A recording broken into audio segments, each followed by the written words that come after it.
আল্লাহ রাব্বুল আলামিন আমাকে আপনাকে পৃথিবীতে পাঠিয়েছেন। এই পাঠানোর মাধ্যম হচ্ছে পিতামাতা। এই পিতামাতার প্রতি সন্তানের অনেক দায়িত্ব এবং কর্তব্য রয়েছে। আল্লাহ তাআলা সূরাতুল বানী ইসরাঈল 15 নম্বর পারা 3 নম্বর সাফায় বলেছেন, ওয়া ক্বাদা রাব্বুকা আল্লা তা'বুদু ইল্লা ইয়্যাহু ওয়া বিল ওয়ালিদাইনি ইহসানা ইম্মা ইয়াবলুগান্না ইনদাকাল কিবারা আহাদুহুমা আও কিলাহুমা ফালা তাকুল লাহুমা উফফিন ওয়া লা তানহারহুমা ওয়া কুল লাহুমা কাওলান কারীমা।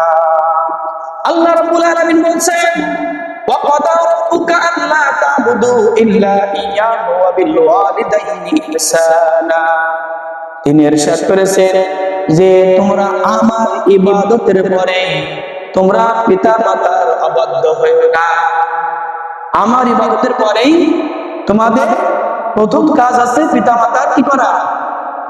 অনুগত করা, পিতা মাতার কথা শোনা। এটা কি বলেছেন আল্লাহ তাআলা? আল্লাহ তা'বুদু, আমার ইবাদতের পরেই তুমি ইবাদত করো, তুমি কথা শোনো, অনুগত করো। ওয়াবিল ওয়ালিদাইনি ইহসানা, তোমার পিতা এবং মাতা। ও আল্লাহর বান্দারা, একজন মা কত পরিশ্রম করে, কত কষ্ট করে সন্তানের দুনিয়াতে আনে। আহারে, রাসূলুল্লাহ সাল্লাল্লাহু আলাইহি সাল্লামের কাছে এক সাহাবী প্রশ্ন করেছেন, ইয়া রাসূলুল্লাহ, ইয়া হাবিবাল্লাহ, মানুষের ভিতরে সব থেকে আমি কাকে বেশি ভালোবাসবো এবং কাকে বেশি আমি অধিকার দেব? রাসূলুল্লাহ সাল্লাল্লাহু আলাইহি সাল্লাম বলেন, প্রথমে তোমার মা, তারপরে বলছে তারপর কাকে, তারপরে বলছে তোমার মা, তারপরে বলছে কাকে, তারপরে বলছে তোমার মা, তারপরে বলছে তারপর আমি কার সাথে সদ্ব্যবহার করব, কার বেশি অধিকার। 3 নম্বর যাওয়ার পরে 4 নম্বরে বলেছেন বাবার কথা, 5 নম্বরে বলেছেন আত্মীয়তার কথা। বলেন সুবহানাল্লাহ।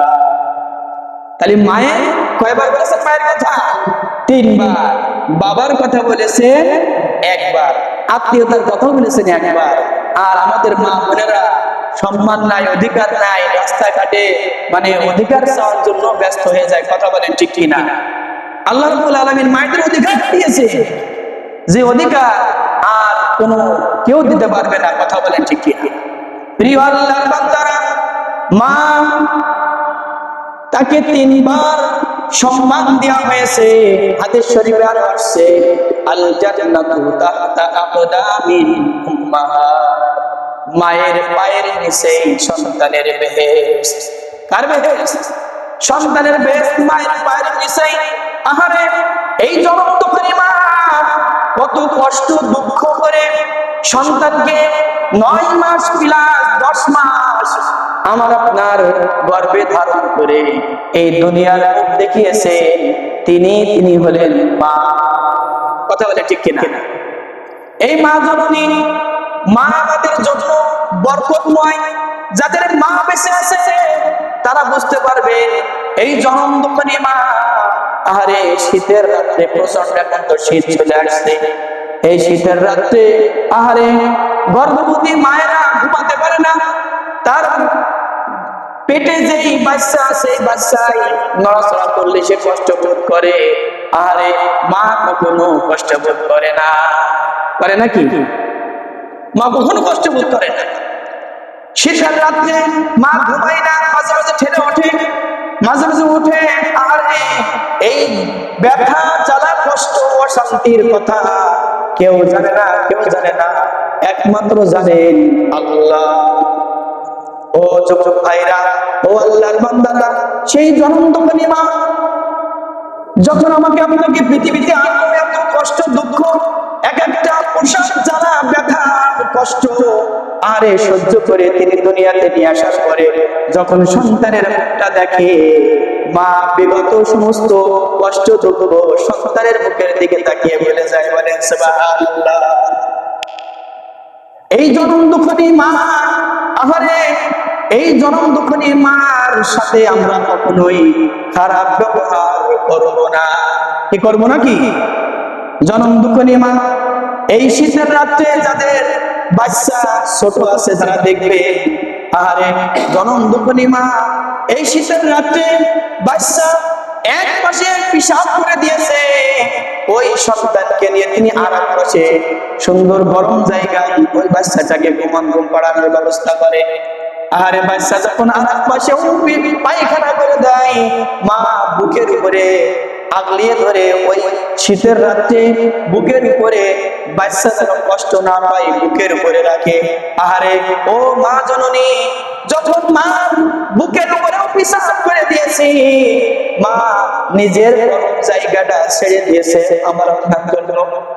আরে এই জনম দুঃখী মা সারা রাত নিজের গরম জায়গাটায় আমার আপনাকে শোয়াইছে, আর এই শীতের রাত্রে মা আমার আপনার জন্য চোরের মতো পাহারা দিয়েছে। কথা বলেন ঠিক কিনা? আমার আপনার জন্য নিজের গরম জায়গা এই শীতের রাত্রে আমার আপনার জন্য এই ভালোবাসা কুরবান করে দিয়েছে। এই মায়ের সম্মান আল্লাহ তাআলা তিনবার দিয়েছেন। মায়ের পায়ের নিচে সন্তানের বেশ।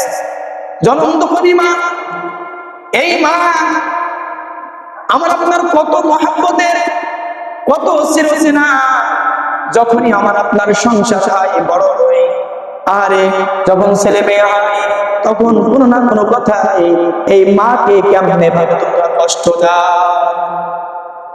মার কথা সহ্য হয় না, মার কথা শুনলে কেমন একটা লাগে, কিন্তু এই মা সন্তান যখন ছোটকালে এই মার সন্তানের জন্য তিনার জীবন যৌবন সমস্ত কিছু সন্তানের পিছনে ব্যয় করে দেয়। কথা বলেন ঠিক কিনা? অনেক সময় আছে বাপ ছোটকালেই মারা গিয়েছে, আরে সন্তানের মুখের দিকে তাকিয়ে ওই মা দ্বিতীয়ত আর কোনো সংসার করে নাই, আরে এই সন্তানের মুখের দিকে তাকিয়ে এই মা চিরজীবন কাটিয়ে দেয়। আরে আমার ছোটকালে মা কত কষ্ট করে সন্তান লালন পালন করে, এরকম মা যাদের আছে তারা মাকে কষ্ট দেব নাকি? মাকে কষ্ট দেওয়া যাবে? আল্লাহ রাসূল সাল্লাল্লাহু আলাইহি ওয়াসাল্লাম বলছেন, রাদিয়াল রাব্বি ফি রাদিয়াল ওয়ালিদি ওয়া সাখতি রাব্বি ফি সাখতিল ওয়ালিদি। আল্লাহ রাসূল সাল্লাল্লাহু আলাইহি ওয়াসাল্লাম বলছেন, পিতা মাতার সন্তুষ্টির ভিতরে আল্লাহ তাআলার সন্তুষ্টি রয়েছে। যার উপরে বাবা মা খুশি তার উপরে আল্লাহ খুশি। আবার ওয়া সাখতির রাব্বি ফি সাখতিল ওয়ালিদি, যার উপরে বাবা মা অসন্তুষ্ট আল্লাহ তাআলা তার উপরে অসন্তুষ্ট। চিল্লায় বলেন নাউজুবিল্লাহ। বাবা মার উপরে দায়িত্ব কর্তব্য আল্লাহ রাসূল বলেছেন। এক সাহাবী, বুখারী শরীফে আছে, এক সাহাবী আল্লাহ রাসূলের কাছে যে বলছেন, ইয়া রাসূলুল্লাহ আমি জিহাদে যেতে চাই। বলছে, জিহাদে যেতে চাও, তোমার আব্বা মা বেঁচে আছে কিনা? বলছেন, আমার আব্বা মা বেঁচে আছে। বলছে, যদি বেঁচে থাকে তাহলে তোমার আব্বা মার অনুমতি লাগবে। আব্বা মার কাছে অনুমতি নেওয়ার পরে বাবা মা বললো যে না, তোমাকে জিহাদে যাওয়া যাবে না, আমি অসুস্থ, কখন মরে যাই বলা যাবে না। আবার রাসূলের কাছে এসেছেন, ইয়া রাসূলুল্লাহ আমার মা খুব অসুস্থ, আমাকে জিহাদে যেতে দিতে চায় না। আল্লাহ রাসূল সাল্লাল্লাহু আলাইহি ওয়াসাল্লাম বললেন, ও আমার সাহাবী, তুমি যদি তোমার মায়ের পাশে থেকে তার খেদমত করো, এই জিহাদের থেকেও তুমি দ্বিগুণ সওয়াব পাবে। বলেন সুবহানাল্লাহ। এটা কে বলেছেন? রাসূল সাল্লাল্লাহু আলাইহি ওয়াসাল্লাম বলেছেন যে তুমি যদি মায়ের সেবা করো, বাবার সেবা করো, তাহলে তুমি তোমার এই জিহাদের থেকেও তুমি বেশি সওয়াব পাবে। বলেন সুবহানাল্লাহ। বুখারী শরীফে আছে, আল্লাহ রাসূল সাল্লাল্লাহু আলাইহি ওয়াসাল্লাম বলেছেন, মিসকাত শরীফে আছে, যে ব্যক্তি তার মা বাবার দিকে, মায়ের দিকে সুনজরে তাকাবে, তার মায়ের দিকে সুনজরে একবার তাকাবে, তখন ওই এক নজর তাকানোর কারণে একটা মকবুল হজ অর্থাৎ কবুল হজের সওয়াব ওই সন্তানের আমলনামায় আল্লাহ তাআলা লিখে দেবেন। বলেন সুবহানাল্লাহ।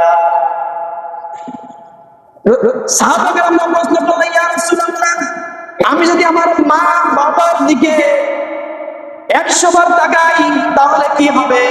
রাসূলুল্লাহ সাল্লাল্লাহু আলাইহি সাল্লাম বললেন, তুমি যদি 100 বার তোমার মায়ের দিকে তাকাও তারপরে তোমার 100টা কবুল হজের সওয়াব আল্লাহ তাআলা লিখে দেবেন। বলেন সুবহানাল্লাহ। মায়ের আদর স্নেহ পাই না কতদিন, মায়ের আদর স্নেহ পাই না কতদিন। কথা বলেন ঠিক কিনা? আমাদের অনেকের মা নাই, এই দুনিয়া থেকে চলে গিয়েছে। মা জননী কত কষ্ট দুঃখ করে, এই মায়ের দিকে তাকালে একটা কবুল হজের সওয়াব দিবেন। এ কথা বলেছেন তিনি কে? আল্লাহ। আল্লাহ তাআলা রাসূলুল্লাহ সাল্লাল্লাহু আলাইহি ওয়াসাল্লামের মাধ্যমে বলেছেন যে একটা কবুল হজের সওয়াব যে কয়বার তাকাবো তাহলে আমার আপনার হস্ত বাড়ির ভিতরে। কথা বলেন মার দিকে। আজকে এই কথা শোনার পরে আমরা আমল করব, বাসায় যেয়ে মোটামুটি মার সাথে যদি কোনো সমস্যা থেকে থাকে পায়ে ধরে, বাবার পায়ে ধরে ক্ষমা চেয়ে যদি বাপ মা সন্তুষ্ট হয় আমার আপনারকে দরখানায় আল্লাহ রাসূল সাল্লাল্লাহু আলাইহি সাল্লাম আরেক হাদিসে বলছেন যে তোমার জন্য তোমার পিতামাতা ওয়া জান্নাতুকা ওয়া নারুকা, তোমার জন্য তোমার পিতামাতা জান্নাত এবং তোমার জন্য তোমার পিতামাতা জাহান্নাম। বুঝতে পারছেন কথা? এই জন্য যাদের মায়ের সাথে আব্বার সাথে সম্পর্ক খারাপ আছে গোপনে আমি আপনি পায়ে ধরে তাদের কাছে ক্ষমা চাবো, যারা আব্বা ভুল হয়ে গেছে, কারণ মা বাবা যদি অসন্তুষ্ট হয়ে থাকে তাহলে তার জন্য জান্নাতে যাওয়া সম্ভব নাই। আল্লাহ তাআলা এই মা বাবার সাথে সম্পর্ক ভালো রাখা তৌফিক দিক বলেন আমিন। মা বাবা তো মা বাবাই। বাবা রিকশা চালাই, ভ্যান চালাই, কত কষ্ট করে সারাদিন 400 টাকার ভাড়া মেরেছে। আহারে ও যুবকেরা খেয়াল করি আসনি, বাবা 400 টাকা ভাড়া মেরেছে, সন্তান যাওয়ার সময় বলেছে আব্বা আমার আজকে টাকা নাই, আমি স্কুলে যাব, আমার জামাটা ছিঁড়ে গিয়েছে। আহারে এই দিকের সাইডটা মাথার ঘাম পায়ে ফেলে 400 থেকে 500 টাকা ইনকাম করলো। সন্ধ্যার সময় আসার সময় আহারে আমার আপনার জন্য যেই মেসেজটা সকালবেলা আব্বারে দেয়া হয়েছে, সন্তানের একটা জামা লাগবে, একটা গাইড লাগবে। আরে অনেক সন্তান আছে যার বাপ ভ্যান চালায়, সন্তান ভার্সিটিতে পড়ে, আছে কিনা? কথা বলবেন আছে না এরকম? বাপ ভ্যান চালায়, রিকশা চালায়, দম দেয়, কিন্তু সন্তানকে মানুষ করার জন্য টাকা পয়সা নিজের দেহে, নিজের যৌবন, নিজের অর্থ করি শরীর নষ্ট হয়ে গিয়েছে। এই সন্তানের পিছনে এরকম বাবা পৃথিবীতে আছে কিনা? এই বাবা আহারে বাবা সন্তানের মুখের দিকে তাকিয়ে 200 টাকার জন্য 200 টাকার জামা, 100 টাকার জন্য গাইড, আর 100 টাকা দিয়ে তেল ঝাল ইত্যাদি কিনে বাড়ি আসছে। আরে সেই বাবা, যেই বাবা ছোটকালে আমাকে আপনাকে মানুষ করার জন্য ভালো মুক্তি আলেম ভার্সিটি মাস্টার্স করার জন্য নিজের জীবন শেষ করে দিয়েছে, সেই বাবারে কষ্ট দেওয়া যাবে কিনা? যাবে নাকি? সেই বাবারে কষ্ট দেওয়া যাবে না। বাবা একটা অমূল্য সম্পদ, মাথার ঘাম পায়ে ফেলে সন্তানকে এত কষ্ট দুঃখ জ্বালা সহ্য করে মানুষ করে, সেই বাবার প্রতি যদি আমি আপনি সহানুভূতিশীল না হই, আল্লাহ তাআলা বলছেন তার জন্য জাহান্নাম, তার জন্য জাহান্নাম। আল্লাহ তাআলা বলেছেন আমার পরে তোমরা তোমার বাবা মার অনুগত করো, অনুসরণ করো, তোমার বাবা মায়ের কথা শোনো। আর আর যখন তারা কি হয়ে যাবে, যখন তারা মারা যাবে, তখন তাদের জন্য বড় রাব্বির হামহুমা কামা রাব্বায়ানি সগীরা, চিল্লায় বলে সুবহানাল্লাহ। বাড়িতে বসতামি, গভীর রাতে মা পানি চেয়েছে, সে পানি আনতে পাশে কল ছিল না, দূর থেকে পানি আনতে এসে থাকে, মা পানি সে আবার ঘুমায় পড়েছে। সকাল হয়ে গিয়েছে। বায়েজিদ গোস্তামি রাহমাতুল্লাহি আলাইহি যখন মা ঘুম ভেঙে আযানের সুরে দেখে বায়েজিদ পানির পেয়ালা নিয়ে দাঁড়িয়ে আছে। মা এই অবস্থা থেকে বলছে, তুমি কেন ঘুমাও নাই? বলছে, মা আপনি পানি চেয়েছিলেন, আমি পানি আনতে এসে দেখি যে আপনি ঘুমাই পড়েছেন, ঘুমের ডিস্টার্ব হবে বলে আপনাকে আমি ডাকি নাই। আরে বায়েজিদকে ঘুম পাড়িয়ে মা ফজরের নামাজ পড়ে দোয়া করেছে, আল্লাহ বায়েজিদ যেভাবে আমার জন্য পাগল হয়েছে আমি খুশি, তুমি বায়েজিদকে সুলতানুল আরেফিন বানিয়ে দাও। বলে সুবহানাল্লাহ। পরবর্তীতে বায়েজিদকে সুলতানুল আরেফিন হিসেবে কবুল করে নিয়েছে। তিনি কে? আল্লাহ। বাবা আমাদের জন্য একটা বিশেষ বিষয়।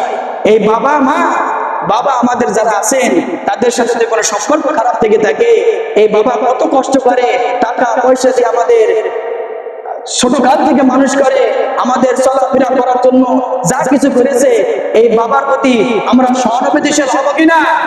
বাবা মানে হাজার বিকেল আমার ছেলেবেলা, বাবা মানে রোজ সকালে পুতুল পুতুল খেলা, বাবা মানে কাছে ভালো যাচ্ছে ভালো দিন, বাবা মানে জমিয়ে রাখা আমার অনেক ঋণ, বাবা মানে কাছে ভালো যাচ্ছে ভালো দিন, বাবা মানে জমিয়ে রাখা মোদের অনেক ঋণ। কথা বলেন ঠিক কিনা? এই জন্য আসুন, আমাদের পিতা মাতা তারা আমাদের জন্য জান্নাত, তারাই আমাদের জন্য জাহান্নাম। মায়ের পায়ের নিচে সন্তানের বেহেশত। আজ থেকে যাদের সাথে মা বাবা সাংসারিক কারণে কোনো যদি বরাবরে না থেকে থাকে, আজকেই যে আধারে অন্ধকারে আব্বা মার পা ধরে মাপ চাবো, ক্ষমা চাবো, তাদের কাছ থেকে দোয়া নেব। আল্লাহ তাআলা আমাদের প্রত্যেকটা বাবা মাকে আমাদের সম্মান শ্রদ্ধা করা তৌফিক দিক, তাদের মন জয় করা তৌফিক দিক।